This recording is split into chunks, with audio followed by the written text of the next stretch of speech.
Hello everyone, welcome to another brand new video. আজকের ভিডিওতে আমি দেখাবো কীভাবে আপনারা ভোটার আইডি কার্ডে নিজের তথ্য নিজেই বের করতে পারেন। ভোটার আইডি কার্ড ইউজ হয় না এরকম জায়গা খুব কমই আছে। কোনো সিম উঠাইতে গেলে, সিম নতুন কিনতে গেলে, মানে যে সব জায়গায় ভোটার আইডি কার্ডের ইউজ আছে।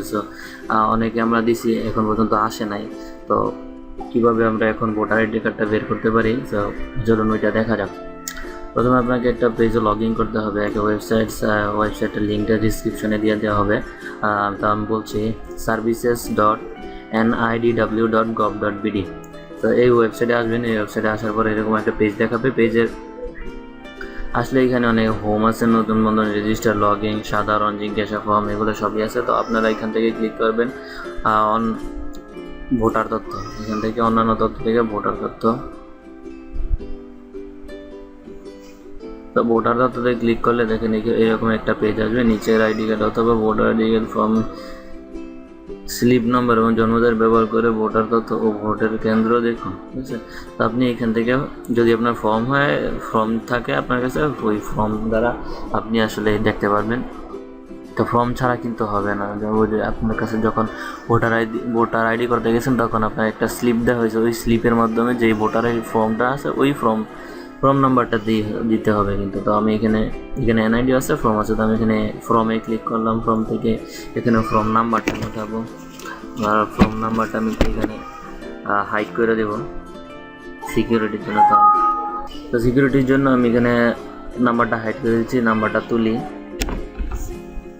দেখেন নাম্বারটা আমি উঠেছি। তারপরে জন্ম তারিখ যেদিন আপনার ভোটার কার্ড অনুযায়ী আপনি যেরকম দিচ্ছেন আমিও দিচ্ছি। এবার এখানে একটা ক্যাপচার টাইপ করতে হবে। এখানে ক্যাপচার টাইপ করার পরে তারপরে এখানে দেবেন ভোটার তথ্য। দেখুন এখানে ক্লিক করবেন, প্রসেসিং। তো এই যে এইখানে দেখেন চলে আসছে ভোটার এলাকা, ভোটার নাম্বার, ক্রমিক নং, কেন্দ্র। আবার নিচে দেখেন আপনার এখানে এনআইডি নাম্বারটা চলে আসবে। তো আপনি এনআইডি নাম্বারটা এখানে কপি করে রাখবেন এখান থেকে, বা এখান থেকে কপি করে এইটা আমাদের লাগবে। যদি আমরা আমাদের ভোটার আইডি কার্ডটা দেখতে চাই বা প্রিন্ট করে নিতে চাই, তো এখান থেকে কপি করে নেবেন। কপি করে নেওয়ার পর আপনি যদি চান এইরকম ডকুমেন্ট এখানে দিন। তারপরে এইখান থেকে আপনার যেতে হবে রেজিস্টারে ক্লিক করবেন। রেজিস্টারে ক্লিক করার পরে রেজিস্ট্রেশন ফর্ম পূরণ করতে চাই, তো এইখানে ক্লিক করবেন। ক্লিক করার পরে দেখেন এখানে আসছে এনআইডি নাম্বার। একটু আগে যে নাম্বারটা পাইছিলাম ওইটা। তো এইখানে আমি যে কপি করে পেস্ট করে দিলাম। তারপরে জন্ম তারিখ ওই একই রকমের তারিখ অনুযায়ী। তারপরে ফোন নাম্বার দিবেন। তারপরে ইমেল, ভ্যালিডেট একটা ইমেল দিবেন। এখানে ইমেল দিলাম। তার বর্তমান তথ্য অনুযায়ী তথ্য ভান্ডার সংরক্ষিত বিভাগ, কোন বিভাগ, ঢাকা বিভাগ, জেলা নারায়ণগঞ্জ, উপজেলা রূপগঞ্জ, স্থায়ী ঠিকানা বিভাগ একই। তো আপনার বিভাগ, থানা, জেলা, উপজেলা অনুযায়ী আপনি এখানে পূরণ করবেন। আমি নারায়ণগঞ্জ, তো আমি ওই রকম তথ্য অনুযায়ী এখানে ফিল আপ করতেছি। এখানে পাসওয়ার্ড দিবেন। পাসওয়ার্ডটা দিতে হবে আপনার পাসওয়ার্ড কমপক্ষে 8 অক্ষরে হতে হবে, সর্বোচ্চ 12 অক্ষর। এ থেকে জেড পর্যন্ত একটা ক্যাপিটাল অক্ষর ইউজ করতে হবে। আমি একটা পাসওয়ার্ড দিই, আবার পুনরায় পাসওয়ার্ডটা দিবেন। পাসওয়ার্ড দেওয়া হয়ে গেলে এখানে আবার ক্যাপচা উঠাইবেন। তারপরে সবগুলো আরেকবার একটু চেক করে নেবেন সব কিছু ঠিক আছে কিনা।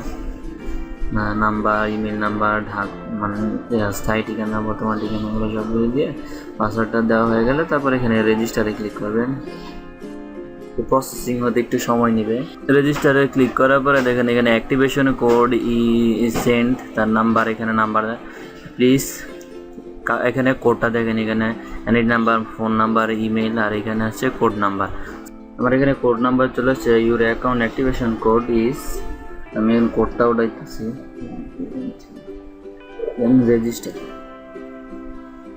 রেজিস্টারে ক্লিক করার পরে দেখেন এখানে your account has been activated. আমার অ্যাকাউন্টটা অ্যাক্টিভ হয়ে গেছে। তো আমি এখানে এনআইডি নাম্বারটা দিব, এনআইডি নাম্বার, আবার বয়স মানে ডেট অফ বার্থ, পাসওয়ার্ডটা দিবেন যে পাসওয়ার্ডটা আপনি ইয়ে করেছেন। ক্যাপচাটা আবার টাইপ করি, UG4HNJ67। তো এখানে সামনে প্রসেসিং ইউর রিকোয়েস্ট। তো তারপরে আবার একটা মেসেজ আসবে, এখানে মেসেজ আসছে আমার এখানে লগ ইন কোডটা আমি এখানে আবার দিতে হবে। তারপরে এখানে লগ ইনে ক্লিক করবেন। Here we go. দেখেন এখানে আমার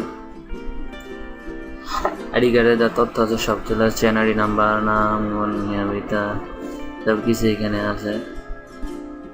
খুব ওল্ড পিকচার, অনেক আগে 2014 সালের পিকচার এটা আসলে। তো পিকচারে তেমন একটা ভালো নয়, আপনি চাইলে পিকচারও চেঞ্জ করতে পারেন। ছবি এইখানে দেখেন ছবি পরিবর্তন আছে, আমি এখন করতেছি না, আবার আমি পরবর্তীতে আরেকটা টিউটোরিয়াল বানাবো। তো ওই টিউটোরিয়ালে আমি দেখা দেবো কীভাবে ছবি চেঞ্জ করতে হয়, নাম, এলাকা সব কিছুই চেঞ্জ করতে হয়। তো অন্যান্য তথ্য যেখানে